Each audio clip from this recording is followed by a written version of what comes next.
महाराष्ट्र में उद्धव सरकार कुछ ही घंटों की मेहमान है। सरकार गिरने वाली है। जिस तरह से सरकार अल्पमत में आई है, शिवसेना के विधायक उद्धव ठाकरे से नाराज होकर एकनाथ शिंदे के साथ गए हैं। उनकी संख्या अब 40 को पार कर चुकी है। कुल विधायक इनके 55 हैं, जिसमें से यह कहा जा रहा है 45 विधायक एकनाथ शिंदे के साथ खड़े हो गए हैं। और उनका एक कार्यक्रम, एक कारण, एक ही बात है जो एकनाथ शिंदे ने बोली है कि शिवसेना ने अपना हिंदुत्ववादी एजेंडा, हिंदुत्व का एजेंडा जिसके लिए शिवसेना का निर्माण किया गया था, बाला साहब ठाकरे जी ने यह केवल और केवल पहले सामाजिक संगठन बनाया था। आपको ध्यान होगा जब शिवसेना का निर्माण हुआ था तो महाराष्ट्र के अंदर इसको बनाया गया था हिंदुओं की रक्षा के लिए, और त्रिशूल उसका निशान बनाया गया था। पीतल का इतना बड़ा त्रिशूल होता था। मैं जब ज्वाइन करा था शुरू में, मैंने भी वो देखा है, उसको मेरे को छूने का मौका मिला है और हमने उसको माथे से लगाकर चुचकारा, और ये लगा था पहली बार देश में कोई संगठन ऐसा बना है जो हिंदुओं की और हिंदुत्व की, हिंदू धर्म की रक्षा के लिए किसी ने विचार किया। वो थे बाला साहब ठाकरे जी।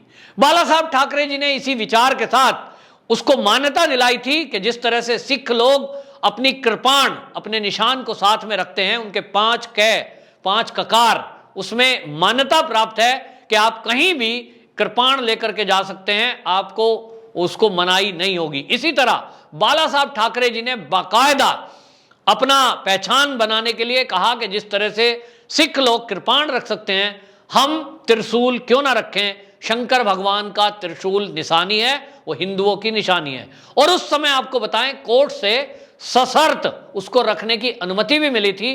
केवल ये कहा गया था कि मैक्सिमम उसकी जो फल है बीच वाला त्रिशूल का तीसरा वाला, वो 6 इंच से ज्यादा का ना हो, और ये ध्यान में रखा गया।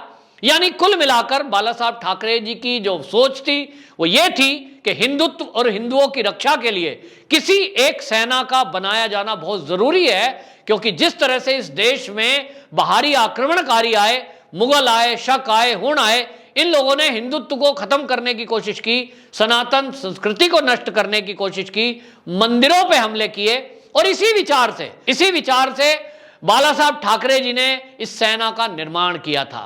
सेना की लोकप्रियता बढ़ी, सेना के काम देखे गए, आम जनता का उन्होंने बाकायदा जिस तरह से समाज का काम किया, उसको देखते हुए बहुत थोड़े दिनों में पूरे देश के अंदर शिवसेना की लोकप्रियता बढ़ गई थी। पूरे देश से लोग कह रहे थे हमारे यहां भी ब्रांच खोलो। और मैं आपको बता दूं, जब मैं पढ़ाई करता था 80s के जमाने में, उस समय उत्तर प्रदेश में उसकी जो यूनिट है, यानी उसके जो कार्यकर्ता हैं, वो बन चुके थे उत्तर प्रदेश तक। ये प्रसिद्धि थी बाला साहब ठाकरे जी की। और उसके बाद ये माना गया कि इसको राजनीति में लाना है, तो बाला साहब ठाकरे जी का स्पष्ट मत था, हिंदुत्व और इस देश की रक्षा के लिए यदि हमको राजनीति में भी जाना पड़ेगा तो जाएंगे, लेकिन यदि कभी इस शिवसेना का कांग्रेसीकरण हुआ तो मैं इसको भंग कर दूंगा। ये शब्द आज भी हमें याद हैं बाला साहब ठाकरे जी के, और यही शब्द आज शिवसैनिक उद्धव ठाकरे जी को याद दिला रहे हैं, उनको बार बार याद दिला रहे हैं कि उद्धव ठाकरे जी, आप याद करिए कि शिवसेना क्यों बनी थी। उसके साथ अगर लोग तन मन धन से पूरी तरह अपनी जान न्यौछावर करने के लिए भी अगर शिवसैनिक कार्यकर्ता के रूप में जुड़े थे, तो वो क्यों जुड़े थे? क्योंकि बाला साहब ठाकरे जी का एक सूत्री कार्यक्रम था, हिंदुत्व और राष्ट्र, इसकी रक्षा के लिए। लेकिन बाला साहब ठाकरे जी के बाद ये जो उद्धव ठाकरे जी के हाथ में कमान आई, उन्होंने 15 साल पुराना अपना मित्र भारतीय जनता पार्टी, जो कि हिंदुत्व और राष्ट्र, इसके लिए पहले से काम कर रही है, जिसकी जो पार्टी पहले जनसंघ हुआ करती थी, जिसकी मात्र जो संगठन है वो आरएसएस है, 1925 से इस देश में काम कर रही है।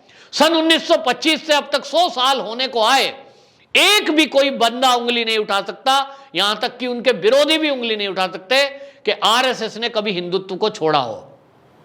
और इसलिए कोई उसको छोड़कर जाने का सवाल कैसे उठा सकता है। लेकिन उद्धव ठाकरे जी ने सत्ता पाने के लालच में, निज के स्वार्थ में, या यूं कहें अपने अहंकार में, भारतीय जनता पार्टी से 15 साल पुराना नाता आज के 2.5 साल पहले तोड़ दिया और खुद मुख्यमंत्री बनकर बैठ गए। झटका भारतीय जनता पार्टी को लगा, झटका उन शिव सैनिकों को भी लगा जो भारतीय जनता पार्टी और शिवसेना को छोटा भाई बड़ा भाई करके मानते थे। एक दूसरे के साथ बरसों जिन्होंने काम किया उन सबको झटका लगा। लेकिन शिवसेना में कुछ लोग थे अंदर अंदर शांत रहे, उनको लगा कि उद्धव ठाकरे जी मुख्यमंत्री बने, कोई बात नहीं, देवेंद्र फडणवीस ना सही, उद्धव ठाकरे सही, शिवसेना का और भी अच्छा हिंदुत्व सत्ता में मुख्यमंत्री बनने के बाद महाराष्ट्र में अब बनेगा। हम लोग जो ड्रग माफिया हैं उनके खिलाफ कार्रवाई कराएंगे, बॉलीवुड में फैला हुआ जो नेपोटिज्म है उसको खत्म कराएंगे, महाराष्ट्र के अंदर जो गंदगी है सांस्कृतिक, उस सांस्कृतिक गंदगी को दूर कर हिंदुत्व की स्थापना और अच्छे तरीके से करेंगे। और यहां शिवसेना जो केवल महाराष्ट्र तक सीमित है उसको पूरे भारत में फैलाएंगे, क्योंकि अब हमारे पास सत्ता आई है। तो सत्ता की ताकत, सत्ता की पावर, मंत्री, एमएलए, एमपी, इन सब का जो रुतबा है उसके अनुसार शिवसेना का ग्राफ तेजी से हम बढ़ाएंगे। लेकिन वो शिव सैनिक जो इस तरह का बात सोच रहे थे उन सबको करारा झटका लगा जब उद्धव ठाकरे जी ने कांग्रेस से हाथ मिलाया। सबको लग गया कि जिस कांग्रेस से कभी भी बाला साहब ठाकरे जी के विचार मिलते नहीं थे, और सोनिया गांधी के लिए उन्होंने क्या क्या बोला वो गूगल पर है, मैं नहीं बोलूंगा, लेकिन उसी कांग्रेस से केवल सत्ता की प्राप्ति के लिए यदि उनका बेटा हाथ मिला ले तो इससे बड़ा झटका शिवसेना को और क्या हो सकता है। आज कुछ शिव सैनिक नारा लगा रहे हैं, वो एकनाथ शिंदे के खिलाफ भड़काऊ बयान दे रहे हैं, लेकिन उनको एक बार विचार करना चाहिए कि जिस एकनाथ शिंदे के खिलाफ उनका आक्रोश भड़क रहा है, या कभी उन्होंने किरीट सुमैया के खिलाफ आक्रोशित जाहिर किया क्योंकि वो भी शिवसेना में थे, जिस तरह से नारायण राणे के खिलाफ वो भड़के वो भी पहले शिवसेना में थे, लेकिन ये लोग गए क्यों? कभी आपने गौर किया है? ये लोग जो छोड़ के शिवसेना गए, चाहे वो नारायण राणे थे, फिर चाहे वो किरीट सुमैया थे, फिर चाहे वो राज ठाकरे थे, छोड़ने का एक ही कारण था, क्योंकि उनको लगने लगा कि शिवसेना ने अपने मूलभूत सिद्धांत हिंदुत्व, हिंदू और राष्ट्र इनको छोड़ दिया है, इन पर काम नहीं हो रहा है। और इसका एक ही उदाहरण काफी है कि जिस तरह से पालघर में संतों की हत्या हुई ये शिवसेना के राज में हुई।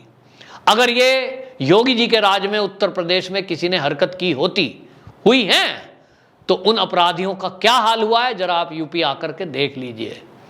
ऐसी उम्मीद लोगों ने उद्धव ठाकरे से की थी, लेकिन उद्धव ठाकरे ने इन उम्मीदों पर पानी फेर दिया जब 90 दिन तक उन नागा साधुओं की हत्या पर चार्जशीट भी दाखिल नहीं हुई, अपराधी पकड़े नहीं गए, केस को रफा दफा कर दिया गया। फिर सबसे बड़ा झटका लगा कि महाराष्ट्र के अंदर लोगों ने कहा कि नमाज अगर सड़क पर अदा की जा सकती है तो हनुमान चालीसा भी हम सड़क पर करेंगे, लेकिन सड़क पर हनुमान चालीसा करने वालों को लेकर राजद्रोह तक के केस लगा दिए गए, उनको जेल में डाल दिया गया। इससे शिव सैनिकों को बड़ा झटका लगा कि ऐसी शिवसेना जो हिंदू और हिंदुत्व के लिए बनी थी वो क्या हिंदुत्व को खत्म करने पर तुली है, कि वो ऐसी कार्रवाई करेगी कि हनुमान चालीसा कराने के बजाय वो हनुमान चालीसा का पाठ करने वालों के ऊपर राजद्रोह का केस लगाएगी। ये सब देखते हुए शिवसेना के अंदर अंदर आक्रोश पनप रहा था। लोग उद्धव ठाकरे से बात कर रहे थे कि आप इस तरह की राजनीति ना करिए, इससे शिवसेना को बड़ा भारी नुकसान हो रहा है, आने वाले चुनाव में इसका असर पड़ेगा, शिवसेना समाप्त हो जाएगी, मात्र 5 साल आप सत्ता सुख भोग सकते हो, इसके बाद शिवसेना समाप्त। लेकिन उद्धव ठाकरे जी को किसी की बात सुननी नहीं थी, उनको केवल और केवल अपनी कुर्सी दिखाई दे रही थी, और इसलिए शिवसैनिकों के पास और कोई रास्ता नहीं बचा कि वो उद्धव ठाकरे के अहंकार को खत्म करने के लिए अलग निकल कर आ जाएं और उनको ये बताएं कि आप किसकी वजह से इस गद्दी पर बैठे हो। आप जो गद्दी पर बैठे हो आज मुख्यमंत्री की, वो गद्दी आपको मिली है बाला साहब ठाकरे जी की वजह से। बाला साहब ठाकरे जी आपके पिता थे, लेकिन उसके पहले वो शिवसेना के नींव रखने वाले, वो शिवसेना के फाउंडर थे, वो शिवसैनिक थे। उनकी विचारधारा पर यदि कोई भी शिवसैनिक नहीं चलता है तो वो शिवसैनिक कहलाने लायक नहीं है। तो फिर उद्धव ठाकरे जी, अगर आपने अपने पिता के पद चिन्हों पर नहीं चलकर ओवैसी से समझौता कर लिया, सोनिया गांधी से समझौता कर लिया, आपने देश के विरोध में काम करने वाले, बम ब्लास्ट के दोषियों से संबंध रखने वाले नवाब मलिक को मंत्री बनाकर एनसीपी से संपर्क कर लिया, तब आप शिवसैनिक कैसे कहलाए जा रहे हैं? ये आप पर सवाल उठा रहे हैं आप ही के शिवसैनिक। और इसीलिए यह सवाल उठाया है कि उद्धव ठाकरे जी ने जब अपनी विचारधारा त्याग दी, जो शिवसेना की विचारधारा है, तो ये शिवसैनिक कहलाने के लायक कैसे हैं? केवल एक पिता के बेटे हैं इसलिए? तो ऐसा तो राजनीतिक दलों में होता नहीं है।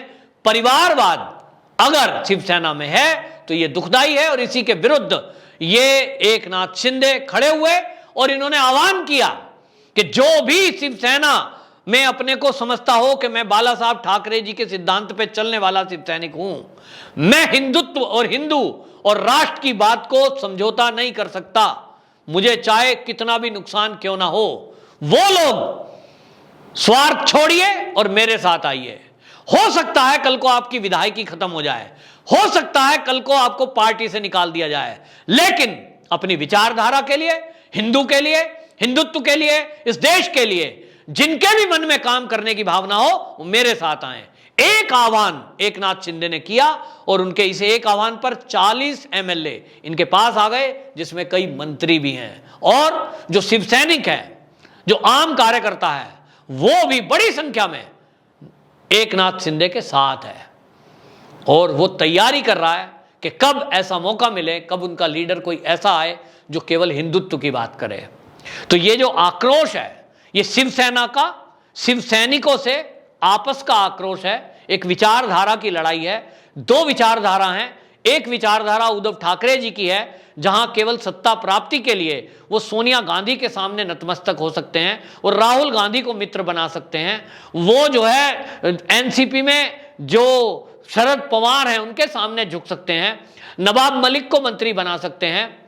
वो अपने शिवसैनिकों की बात नहीं सुन रहे थे। लोगों की शिकायत थी कि शिवसैनिक जो एमएलए हैं वो अपने एरिया में काम नहीं करा पा रहे थे, भ्रष्टाचार चरम पर था, 100 करोड़ रुपए की उगाही का मामला लगा, तो बेशक वो उगाही में आज जेल में, अनिल देशमुख जेल के अंदर बंद है, लेकिन दाग किसके ऊपर लगा? उद्धव ठाकरे के, कि उद्धव ठाकरे के कार्यकाल में पुलिस में ट्रांसफर पोस्टिंग में घोटाला हो रहा है, पुलिस के जरिए उद्योगपतियों की हत्या हो रही है, 100 करोड़ की उगाही की जा रही है। तो जब कोई नाम लेता है उद्धव ठाकरे सरकार, तो उद्धव ठाकरे कौन है? शिवसैनिक। और इससे शिवसेना का नाम बदनाम हुआ है। जब शिवसेना का नाम कोई बदनाम करता है या उस पर दाग लगता है, तो यह अपमान उद्धव ठाकरे का नहीं है, यह बाला साहब ठाकरे जी का अपमान है।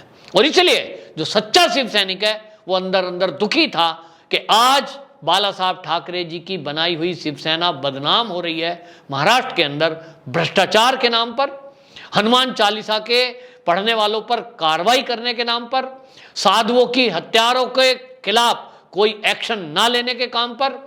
और इसी में नवाब मलिक जैसा मंत्री, जिसको मंत्री पद से नहीं हटाया गया, लाख कहने के बावजूद भी, जिसके संबंध मुंबई के सीरियल ब्लास्ट के दोषियों से उनके संपर्क हैं, उनसे वो जमीनों की खरीद फरोख्त कर रहा था, नशे के कारोबार करने वालों के खिलाफ कोई कार्रवाई नहीं की गई। इसी से शिवसैनिक दुखी थे और दुख का परिणाम यह है जो आज हमारे सामने है।